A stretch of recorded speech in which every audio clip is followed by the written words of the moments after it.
Dear viewers, आज के इस लेक्चर में ये प्रेजेंटेशन बनाना मैं आपको सिखा रहा हूँ कि किस तरह से आपने इस तरह की प्रेजेंटेशन को डिज़ाइन करना है। Welcome to Falcon computer academy. मैं हूँ केवल विजय। तो स्टार्ट करते हैं आज का लेक्चर। सबसे पहला काम हमने क्या करना है कि फ़ाइल पे आएंगे और उसके बाद आपने न्यू पे क्लिक करना है। ब्लैंक प्रेजेंटेशन पे हम क्लिक करेंगे और फिर उसके बाद आपने होम टैब पे क्लिक करना है। लेआउट पे हम आएंगे और ब्लैंक पे क्लिक करेंगे। फिर उसके बाद हमने डिज़ाइन पे आना है और उसके बाद यहाँ पे स्लाइड साइज़ पे आकर आपने यहाँ पे कस्टम स्लाइड साइज़ पे क्लिक करके आपने पेज का साइज़ देखना है।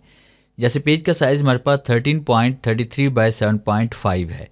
ये हमने साइज़ क्यों चेक किया? क्योंकि तमाम पिक्चर्स को हमने ये वाला साइज़ देना है पेज के मुताबिक।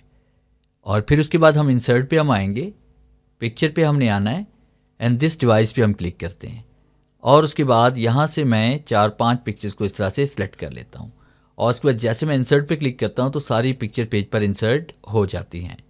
अब तमाम पिक्चर को एक साथ साइज देना है। तमाम पिक्चर अभी सिलेक्ट है, अगर सिलेक्ट ना भी हो तो कीबोर्ड से Ctrl+A प्रेस कर लें और फिर उसके बाद एक साथ साइज देने के लिए ऊपर पिक्चर फॉर्मेट पे आपने क्लिक करना है। फिर उसके बाद आपने साइज़ के ग्रुप से यहाँ पे ड्रॉप डाउन पे आप क्लिक करेंगे इस एरो पे और जैसे हम यहाँ पे क्लिक करेंगे तो ये डायलॉग बॉक्स ओपन हो जाएगा। अब उसके बाद आपने लॉक एस्पेक्ट रेशियो को आपने यहाँ पे ख़त्म कर देना है और उसके बाद यहाँ पे इसका साइज़ हम दर्ज करते हैं। जैसे इसकी हाइट हम दर्ज करें 7.5 एंड उसके बाद इसकी विड्थ हम दर्ज करें 13.33 और एंटर प्रेस करते हैं तो तमाम इमेजेस का साइज़ एक जैसा हो जाएगा। अब उसके बाद हम इसका जूम आउट हम इसे करते हैं तो इसके लिए आपने व्यू पे आना है और उसके बाद यहाँ पे हम क्लिक करते हैं इसमें जूम के ऊपर और जैसे देखिए हमारे पास जूम इसमें आ रहा है 50% तक। और फिर उसके बाद हमने क्या करना है, सारी पिक्चर्स को इस तरह से एक तरफ मूव कर देंगे ऐसे।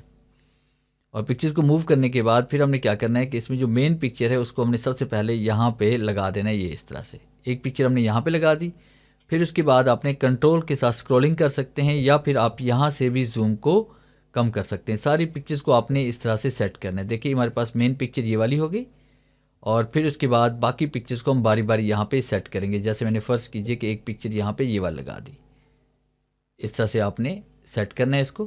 फिर इसके बाद एक पिक्चर हमने ये वाली लगा दी यहाँ पे और फिर उसके बाद हम यहाँ पे इसमें आते हैं और उसके बाद मैंने यहाँ पे इसका जूम जो है ना थोड़ा सा और मैंने चेंज कर लिया यहाँ पे और उसके बाद इस पिक्चर को मैंने यहाँ पे सेट कर दिया और इस पिक्चर को मैंने यहाँ पे सेट कर लिया।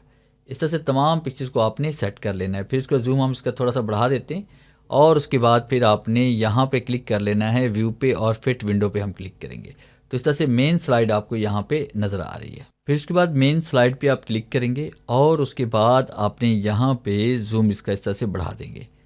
अब उसके बाद फिर हमने क्या करना है कि हम यहाँ पे इंसर्ट पे हम आएंगे, शेप पे हम आते हैं और यहाँ पे हमने ओवल टूल या सर्कल टूल पे हम क्लिक कर लेंगे सर्कल शेप के ऊपर और इस तरह से आपने एक सर्कल को क्रिएट कर लेना है और टॉप पे इसको इस तरह से आपने सेट करना है।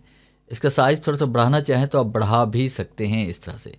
फिर उसके बाद मैंने क्या किया, यहाँ पे शेप पे क्लिक किया, शेप फिल पे और इसमें वाइट कलर फिल कर दिया और उसके बाद शेप आउटलाइन पे क्लिक करके इसे हम कर लेते हैं नो आउटलाइन और यहाँ पे क्लिक करके कंट्रोल के साथ आपने इसकी एक कॉपी इस तरह से क्रिएट कर लेनी है या Ctrl+D करके इसकी कॉपी क्रिएट करें, उसको इस तरह से आपने सेट कर देना है। तो इस तरह से आपने शेप बना लेनी है। फिर यहाँ पे क्लिक करेंगे और कीबोर्ड से Ctrl+D प्रेस करेंगे, इसकी डुप्लीकेट बन जाएगी। फिर उसके बाद इसको हम जूम आउट करते हैं और तमाम पिक्चर्स को यानी जूम आउट आप यहाँ से भी कर सकते हैं और कंट्रोल प्रेस करके आप माउस के जरिए स्क्रॉलिंग भी कर सकते हैं। शिफ्ट के साथ तमाम पिक्चर्स को आप सेलेक्ट करें। फिर उसके बाद आपने इसको इस तरह से मूव करना है और यहाँ पे आपने स्लाइड के ऊपर इसको आपने ऐसे सेट करना है। मैं जूम इसका थोड़ा सा बढ़ा देता हूँ और फिर उसके बाद यहाँ पे क्लिक करें, कीबोर्ड से Ctrl+D प्रेस करें और फिर उसके बाद तमाम पिक्चर्स को आपने एक बार फिर से यहाँ पे सिलेक्ट करना है शिफ्ट के साथ और उसके बाद जूम करेंगे यहाँ पे और उसके बाद फिर आपने इसी स्लाइड के मुताबिक आपने इसको एडजस्ट कर लेना है इस तरह से, ये ऐसे। फिर उसके बाद यहाँ पे क्लिक करें, कीबोर्ड से Ctrl+D प्रेस करें। फिर आपने सारी पिक्चर्स को दोबारा सेलेक्ट करना है जूम आउट करते हुए। यहाँ पे क्लिक करें, शिफ्ट के साथ तमाम पिक्चर्स को आप सेलेक्ट करें। फिर उसके बाद कंट्रोल के साथ जूम इन करें और उसके बाद फिर आपने यहाँ से अपने स्लाइड्स को ऐसे सेट करना है। फिर उसके बाद यहाँ पे क्लिक करें, कीबोर्ड से Ctrl+D प्रेस करें और जूम आउट करें। फिर तमाम पिक्चर्स को आपने बारी बारी ऐसे सेलेक्ट करना है और फिर उसके बाद इसको इस तरह से मूव कर लेना है। इस तरह से सारी पिक्चर्स की सेटिंग आपने कर लेनी है। फिर उसके बाद पहली स्लाइड पे हम आएंगे और उसके बाद यहाँ पे क्लिक करें, कंट्रोल के साथ हम इसका जूम बढ़ा सकते हैं या यहाँ पे क्लिक करके भी हम इसका जूम बढ़ा सकते हैं। अब उसके बाद यहाँ पे हमने इसका टाइटल दर्ज करना है। तो टाइटल मैंने सारा MS वर्ड के अंदर यहाँ पे लिखा हुआ है। जैसे फ़र्ज़ कीजिए कि यहाँ पे हम बात कर रहे हैं दुबई के बारे में, तो ये देखिए इसकी हेडिंग मैंने यहाँ से सिलेक्ट की, कॉपी की और उसके बाद पावर पॉइंट में आकर मैं इसको यहाँ पे पेस्ट कर लेता हूँ। और उसके बाद यहाँ पे क्लिक करते हैं, उसके बाद इंसर्ट पे हम आते हैं और यहाँ पे क्लिक करके हमने टेक्स्ट बॉक्स ले लेना, कंट्रोल-V कर लेते हैं। ये टेक्स्ट हमारे पास यहाँ पे इसमें आ जाएगा। इसको सेलेक्ट करते हैं, इसका फ़ॉन्ट वगैरह यहाँ पे हम चेंज कर लेते हैं जल्दी से, और इसको आपने ऐसे सेंटर में इसको आपने सेलेक्ट करना है इस तरह से, ये यानी शीट के ऊपर ये आना चाहिए। फिर इसके बाद हमने क्या किया कि हम इंसर्ट पे हम आते हैं, इंसर्ट पे क्लिक करने के बाद टेक्स्ट बॉक्स पे आते हैं और यहाँ पे एक छोटा सा टेक्स्ट बॉक्स यहाँ पे क्रिएट कर लेते हैं और उसको यहाँ पे एडजस्ट करते हैं। फिर उसके बाद इसकी डिटेल जो है, इसकी हिस्ट्री जो है वो हमने कॉपी करनी है। तो इसके लिए हम दोबारा MS वर्ड पे आएंगे और उसके बाद डाटा को हम यहाँ पे सिलेक्ट करते हैं, इसे कॉपी करते हैं, राइट क्लिक और इसे कॉपी कर लेते हैं। कॉपी करने के बाद पावर पॉइंट पे हम इसमें आते हैं और उसके बाद इसमें क्लिक करके आपने यहाँ पे पेस्ट पे क्लिक कर देना है। तो डाटा आपके पास यहाँ पे पेस्ट हो जाएगा। अब उसके बाद देखिए हमारे पास नेक्स्ट में आ रहा है, हम यहाँ पे क्लिक करते हैं। क्लिक करने के बाद दोबारा हमने देखिए यही हेडिंग हम इसी तरह से हम इसमें करना चाह रहे हैं। तो यहाँ पे और शिफ्ट के साथ आपने इस पर क्लिक करना है, कंट्रोल-C कर लेना है और यहाँ पे बारी बारी आपने इन सब स्लाइड्स के ऊपर आपने इसको पेस्ट कर लेना है। कंट्रोल-C और कंट्रोल-V हम करते जाएंगे और इस तरह से आपने इसको कॉपी और पेस्ट कर लेना है सबके ऊपर। फिर इसके बाद यहाँ पे इसमें आते हैं और उसके बाद यहाँ पे ये रूम का हमारे पास है यहाँ पे डाटा। तो इसके लिए हम यहाँ पे वर्ड में दोबारा इसमें आएंगे। फिर उसके बाद हेडिंग को हम सेलेक्ट करेंगे, कॉपी करेंगे, राइट क्लिक और कॉपी या कंट्रोल-C हम इसे कर सकते हैं। पावर पॉइंट पे हम इसमें आते हैं और इसे कंट्रोल-V कर लेते हैं और फिर इसी डाटा को हम सेलेक्ट करके इसका फ़ॉन्ट साइज़ यहाँ से बढ़ा लेते हैं जितना हमने उसका किया था और उसके बाद यहाँ पे इसको सेंटर कर लेते हैं यानी कि 54 और यहाँ पे इसको सेलेक्ट करते हैं, कीबोर्ड से कंट्रोल-A प्रेस करें, फिर वर्ड में आते हैं, फिर इसी डाटा को हम यहाँ पे सेलेक्ट करते हैं, कंट्रोल-C कर लेते हैं। फिर उसके बाद आपने पावर पॉइंट में आना है, उसको कंट्रोल-V कर लेना है और इसी तरह से आपने डाटा को कॉपी और पेस्ट करते जाना है। फिर उसके बाद फिर इसी तरह से नंबर 3 स्लाइड पे हम आएंगे और वर्ड में जाएंगे। फिर उसके बाद यहाँ पे ताजमहल की हेडिंग को हम सेलेक्ट करेंगे, कॉपी करते हैं। कॉपी करने के बाद कंट्रोल-C करने के बाद यहाँ पे इसमें आएंगे और डबल क्लिक करके हम इसको सेलेक्ट करेंगे और कंट्रोल-V कर लेंगे। या फिर हम पेस्ट पे आते हैं, पेस्ट पे क्लिक करने के बाद यहाँ पे देखिए हमारे पास है कीप टेक्स्ट ओनली। तो यहाँ पे क्लिक करेंगे तो उसी फ़ॉन्ट साइज़ के अंदर ये पेस्ट भी हो जाएगा।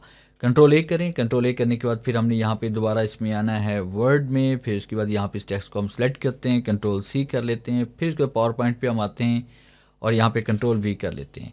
फिर उसके बाद नंबर 3 पे हम आते हैं और उसके बाद कंट्रोल-A प्रेस कर लें या डबल क्लिक करके इसको आप सेलेक्ट करें ईफल टावर को और फिर उसके बाद यहाँ पे इसमें आना है और इसकी हेडिंग को आप सेलेक्ट करें, कंट्रोल-C। फिर इसके बाद पावर पॉइंट पे हम इसमें आएंगे और यहाँ पे क्लिक करने के बाद आपने पेज स्पेशल पे जाना है और कीप सोर्स फॉर्मेटिंग पे हम क्लिक करेंगे और इस तरह से कंट्रोल-A प्रेस करें। फिर उसके बाद ये डाटा मैंने यहाँ पे लिखा हुआ है तो इसको हम यहाँ से कंट्रोल-C कॉपी करते हैं, फिर पावर पॉइंट को यहाँ से ओपन करते हैं और यहाँ पे कंट्रोल-V कर लेते हैं।